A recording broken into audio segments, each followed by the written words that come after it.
So in this video, we're just going to talk a little bit about actually operating the CNC. Obviously, don't have a CNC here in my house, so it's mainly just going to be some like tips and tricks and some maybe rare cases you'll like some debugging stuff, but definitely not going to include everything you're going to need to know. A lot of it's just comes from experience and running the CNC. You run into problems, you have to fix them. But hopefully, I can help some of those issues resolve faster with a couple of things I've learned over my time operating the CNC. Okay, so probably all can guess the first topic, safety. The CNC, its spindles spinning very fast. I mean, you set the speed, it's 18,000 RPM, whatever. It's a very sharp end mill, and things can fly off, chips can fly off at high speeds as well, and they can be hot. So there's a lot of different safety factors here, but just keep your body away from the spindle when it's spinning. You want to make sure you're wearing safety glasses. If chips can fly at you, like if the enclosure is not all the way closed, the coolant, which I'll get to in a little bit, also don't breathe too much coolant in. There's a lot of things. Just always messing up a part is much better than injuring yourself, so always prioritize your own safety instead of like I've done some nothing incredibly dangerous, but stupid things in the moment, cut myself on sharp. That's other things. The aluminum is sharp, plastic's sharp, coming off the CNC. Just be careful overall. Don't want you to get injured. Okay, now the safety's out of the way. We can move on. So the screen right here, I just pulled up an image on my computer, but this is the Mach 3, the CNC controller that we use to operate the CNC. When you load it, it will pop up, there'll be a menu of 3 different things to click. Just click the first one. I forget what it says. It's mail or something. I don't know. Whatever gets you to this screen is where you want to go. Okay, so to actually move the machine,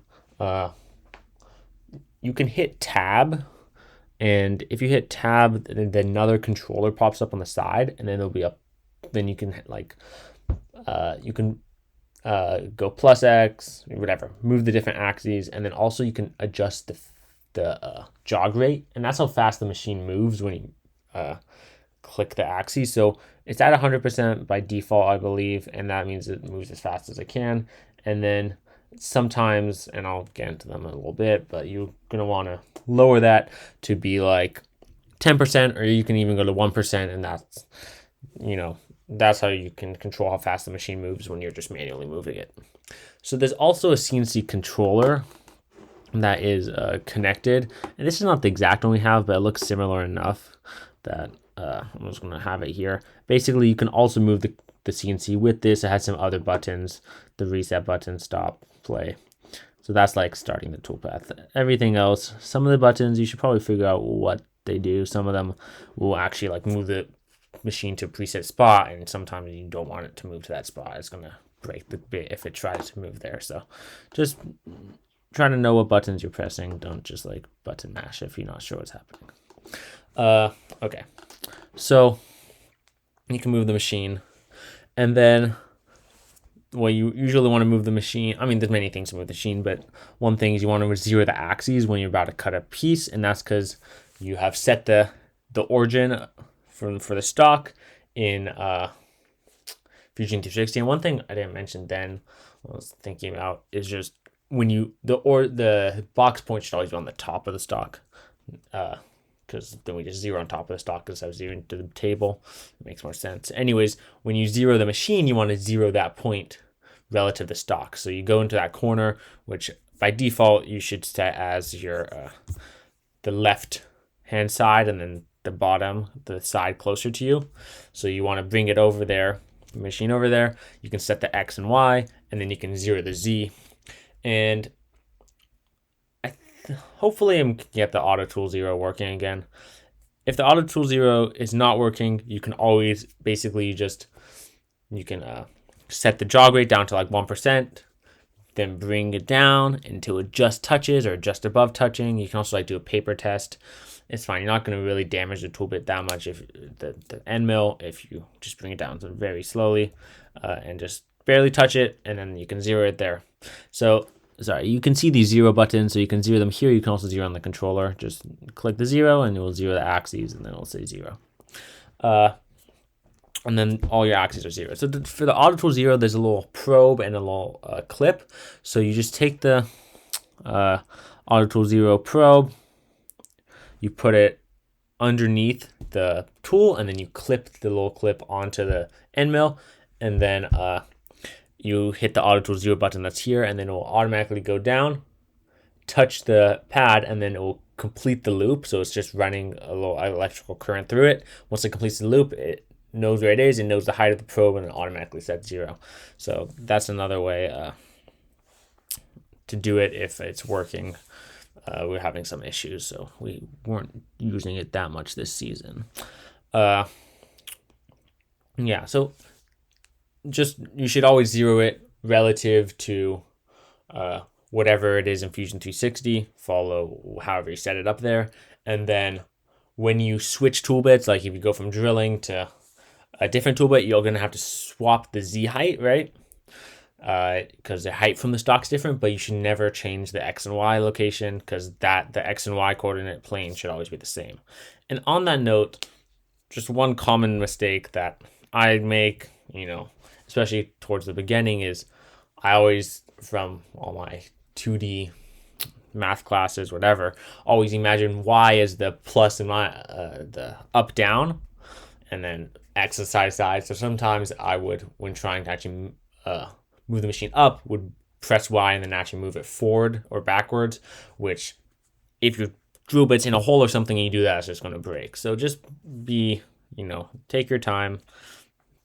Don't get mixed up about that. It can be a little bit confusing. So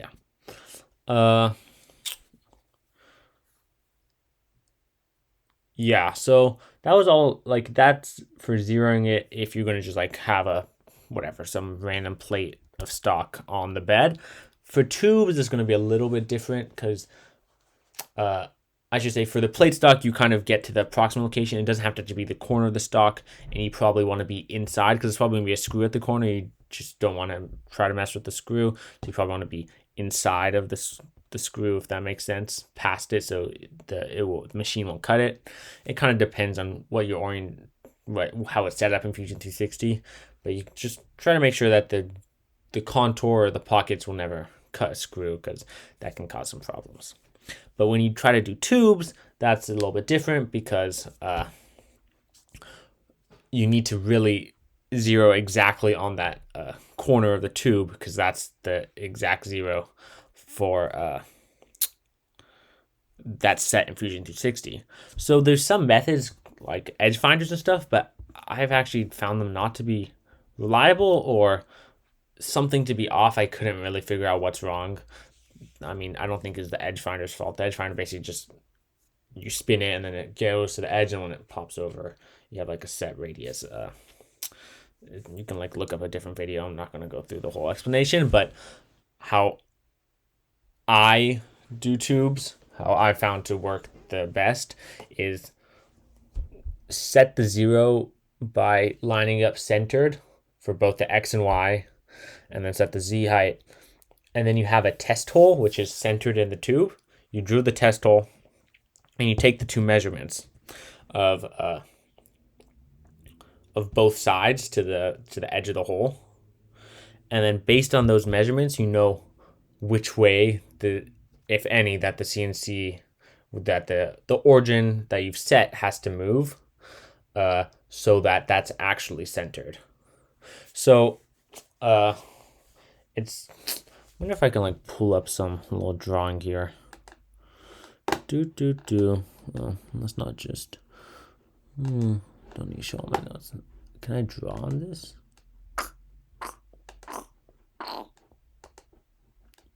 Sorry, I definitely was not prepared for this, but I do want to show this. So add sketch. Wow.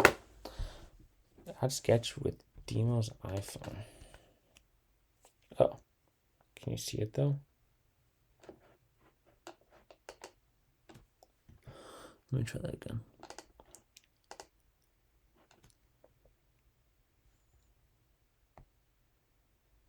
Okay, I'm just going to do a quick sketch here. Sorry, you can't see anything.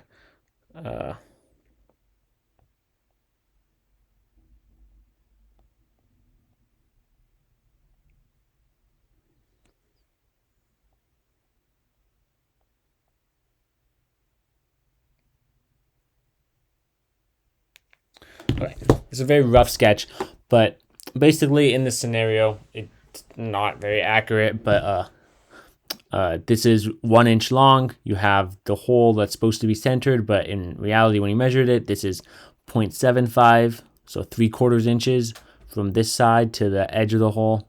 I guess maybe not 1 inch long. Let's say to the center of the hole, but what you're measuring to is from this side to the edge and this side to the edge, and those should be, you want them to be the same. And then 0.25 on this side. So what you know is the origin you've zeroed has to be more this way, right? More to the left. And to set it more to the left, basically on the controller, what you do is you just calculate how much. So right now we know that it's 0.25 too much this way, right? The difference is 0.5, and then we can divide that by 2 to find how much it's over. So 0.5 divided by 2, 0.25, 1/4 inch. And this is all in millimeters, I should say. The machine is all running in millimeters. So you would have to convert that to millimeters. But what you can do is, based on the machine's position, you can, if you're trying to make it, okay, this is going to get a little bit confusing. But if you're trying to make the machine, the origin to be more to the left, you want the machine to think it's more to the right than it actually is, so it compensates that and moves to the left, right? You're trying to trick the machine to think it's more to the right, so it moves to the left. So if it's at this point right here and you have to move over 1/4 inch this way, you would tell the machine you would add 1/4 inch to the X value. If this was the X plane, you would add 1/4 inch to the X value, so the machine would move 1/4 inch actually back. So if you're trying to move to the left, you would add 1/4 inch, and if you're trying to move to the right, you would subtract 1/4 inch, so the machine moves more that way to the right.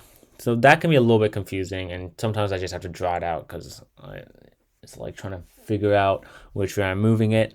But basically, you take the measurement, you drew the first hole, you take the measurement, and you see if it's in tolerance. So that's the other thing. What is tolerance on these holes? And it's kind of up to what it's being used for, but what we have generally said is that tolerance is, let me try to, I think we've said like 0.002. I don't know, like when it gets that small, I'm not, like a 32nd seems way intolerant to us, but you probably want smaller than that. And also what you should think about is if it's a 32nd off on one side, the other side is going to be 32nd off the other direction, which would be a 16th off total. So then that's what it starts adding up. So what you really should aim for is less than 0.00, like 0.01 is probably definitely probably the maximum. It depends on application. If you try, I think it's reasonable to get into like 0.005 there, and then that means the maximum from both sides is 0.01. I'm sorry, this is obviously getting confusing and technical. You should definitely check with both, check with the designer or check with the manufacturer. Just check with whoever's leading the project. Just make sure that, or also like mentor, like if you check with Mr. Wright, he'll tell you some general value if you check the dyno, like what's the real maximum. And if it's just like lightening something, it's really gonna be fine. If it's like some hole that like a bearing needs to go into and line up, then you should definitely try to get it to be pretty exact. But it's gonna work out eventually, and it definitely try to get it exact, but don't like try to like make very small changes that are just gonna like don't like try to get to such a fine adjustment that you're like just not actually doing anything, right? Because at some point it's just not, you're actually not like changing anything. That was another rant that I went off. Okay. So that's zeroing axes and zeroing for tubes, which is always fun. That's why tubes take a while. They also kind of slow the machine, but it's just because you're constantly having to flip it over, zeroing it, checking it. It's definitely a process, and I think it's something hopefully we can start trying to improve. But I never got around to really improving it past that. Okay, so.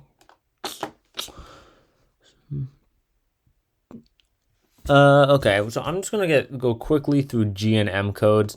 There's not really much you need to know for running the CNC, but there's a few that you use occasionally. So to run G and M codes, you have to actually go to MDI, or I think you can also do from diagnostics, but MDI is fine. And there's really only 3 that I use. So there's one G code, which is G0, which is just rapid movement. So if you go type G0, then X, whatever X coordinate you want to go to, and then Y, whatever Y coordinate. I usually just do X0, Y0, because if you usually want to just check the origin or something, then that will actually just make the machine go rapidly to the origin. And then there's 2 M codes, which is MO3, M03, not MO, sorry, M03, then the S, then space S, whatever speed you want the spindle to go at, so that will turn on the spindle. So M03 S2000 will turn on the spindle 2000 RPM, and then MO5 will turn everything off. So MO5 will turn off the spindle. So if you want to look at all the M and G codes, you can look it up, or also there's like a document that's on Mach 3. So if you G codes, M codes, they will show you. But those are really the only 3 that I've used. All you probably have to need to know. Okay, so to load so after you upload it from Fusion 360 and you've zeroed the axes, you can load the G code, and this is actually the G code that Fusion 360 has compiled for you. So you load it here, it will load up here, and then you can cycle start, and that will just start the process, and it'll start cutting. So hopefully you don't have to stop the machine, but it's common to have to stop it. Something goes wrong. There's a lot of different little things you have to deal with. So the main things you want to look out for is if a tool breaks, you definitely want to stop it, address that. It can start making weird sounds, and it's usually the tool interacting with the material. If something's building up, if something's vibrating a lot, if something's not held down properly, those are the things you just want to be aware of, watch, and then you can stop the machine and address whatever's happening. So there's 2 ways to stop the machine. You can do feed hold, which will pause the machine, so the machine will stop moving, but the spindle will still be on.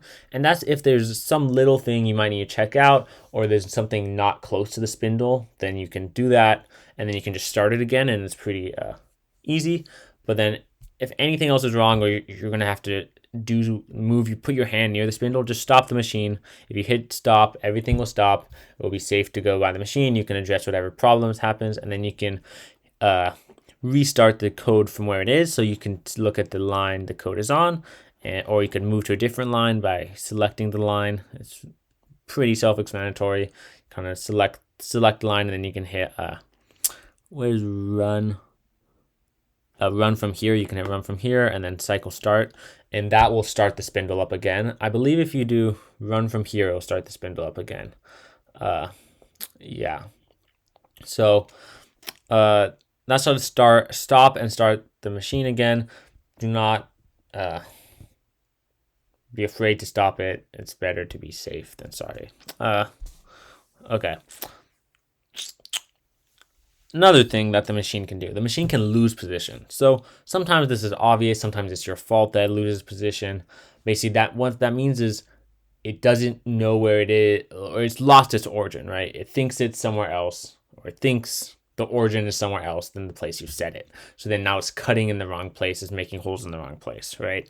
And sometimes the machine just does this by itself. It just loses its origin and just like jumps, and you can like see like something's not aligned anymore, and you're like, what's happening? Oh, it lost its position.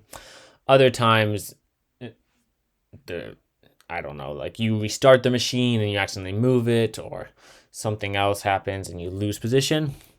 But there are ways to refine position. And I think the easiest way is if you have had a drill operation. If you've done a drill operation, then you can just put the drill bit, change the tool, put the drill bit back in, and you need to find. So you can go back to Fusion 360, find where the first hole is. Maybe I'll just pull up Fusion 360 to try to explain. Which one of these is? This one has some holes. So here, the first hole is where this green arrow is going down, right? So what I would do is I put this drill in, this 5/32 drill bit. Set the Z height very higher, so it's just drilling in the air, and I would run the operation. So, oh, actually, sorry, the green is coming up. You would go to the red arrows where it goes into the stock first. So I would set the 0 high up, and it would just then would go to this position where it thinks this position is, and then I would stop the machine, and then you can look at the coordinates, and those coordinates are the coordinates for this position based off this origin. So this hole is already drilled, right? You pretend you lost the position when you were trying to work on this pocket or something. This hole's already drilled, so you know where it thinks that is. You take a picture of that, and then you turn your feed rate, your jog rate down, and you manually bring the drill bit into that hole. So you bring it over to the side and then down, and then once it's in the hole, you can just basically, if you just type in the coordinates that hole is in relative to the origin, the coordinates that you found and took a picture of, if you type them in here, then that will set that location to those coordinates, and then you'll have refound your 0. This is not like, there definitely can be some tolerance error on this. Tolerance error, whatever. There's some tolerance, right? It's not going to be perfect, but you're going to definitely get close enough, especially if you're just doing a contour. Contours hardly ever, their outside geometry hardly ever matter like based off their inside geometry, and it's really, you get close enough for most or all of our robotics needs. Not like obviously if you're manufacturing something official, industry is going to be totally different. But for us, that's fine. I mean, if ever something got messed up because it lost 0 and you didn't realize, sometimes you might just need to restart. That's also totally fine. Okay. Yeah. Otherwise, finding 0, it just takes some work. I would get some mentor to help you, or somebody that's more experienced, if that's possible, to just kind of think through how you can do it. If there's no easy hole to reference, you kind of need to try to find some other geometry to reference, try to re-zero it maybe where you think it was, and see how that compares to what it actually is, and just do small adjustments. But if you have a drill operation, that's really the easiest way to find 0. And just on this note, I'm going to briefly address reference all homes. Basically what that does is limit switches on all the axes. So basically it finds where the origin is, reference to the limit switches on the axes, and then you can always go back to the home position. And if you recorded what the position's supposed to be, you can always reference that, and that's a good way to find your position again. But recently, whenever I reference homes, it actually loses position the first time and then works the second time. So I would stay away from reference homes if it's not been fixed yet. You can check with somebody to know if that, but if it seems like it's still causing that issue, then you actually lose your position. I wouldn't do reference homes unless it seems like it's working fine. Okay, so refining position, great. Let me just, I'll talk about, so cutting metal is a little different from cutting plastic because you're going to be running coolant as well. So there's the air compressor you have to turn on, and then you have to adjust the coolant.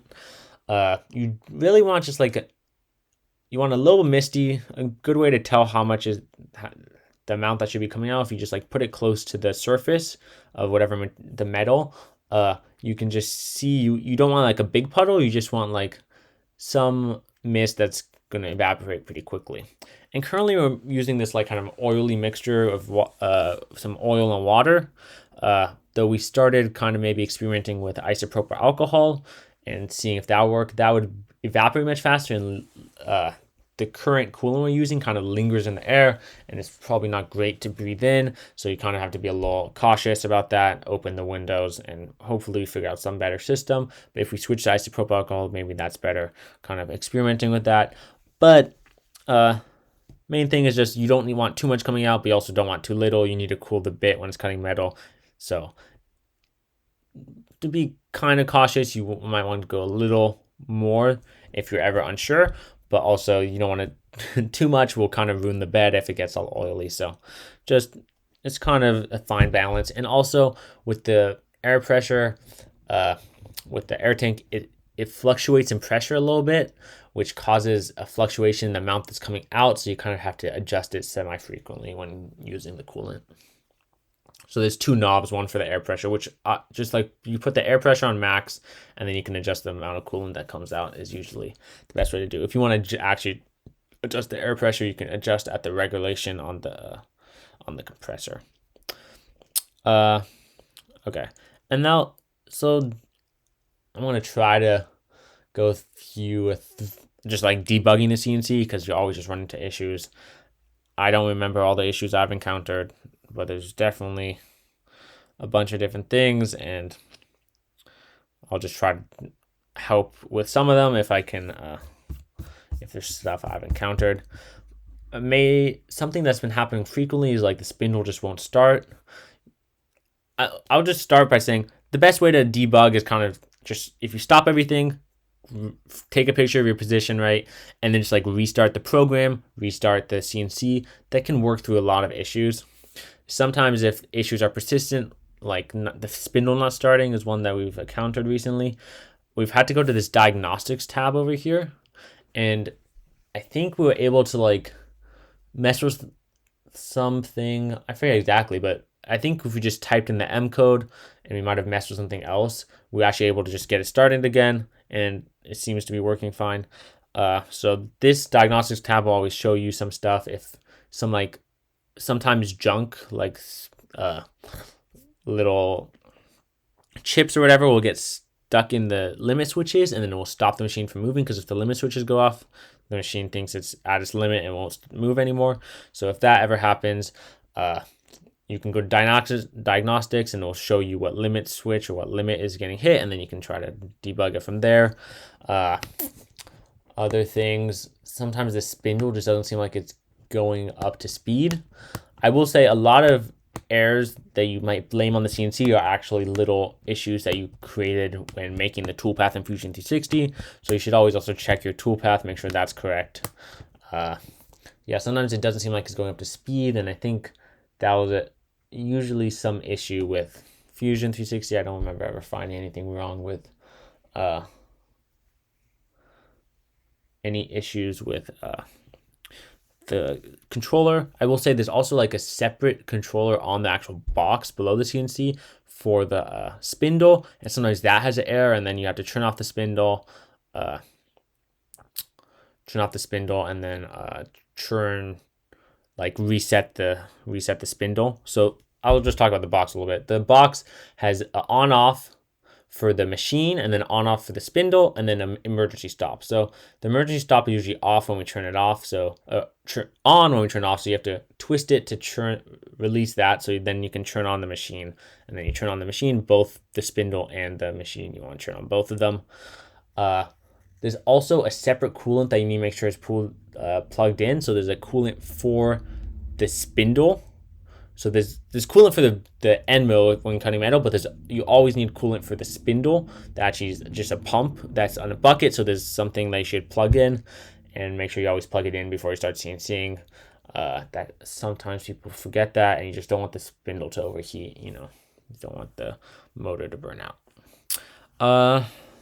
Other debugging things, I don't know. It's helpful to get somebody more experienced there. They might see little things.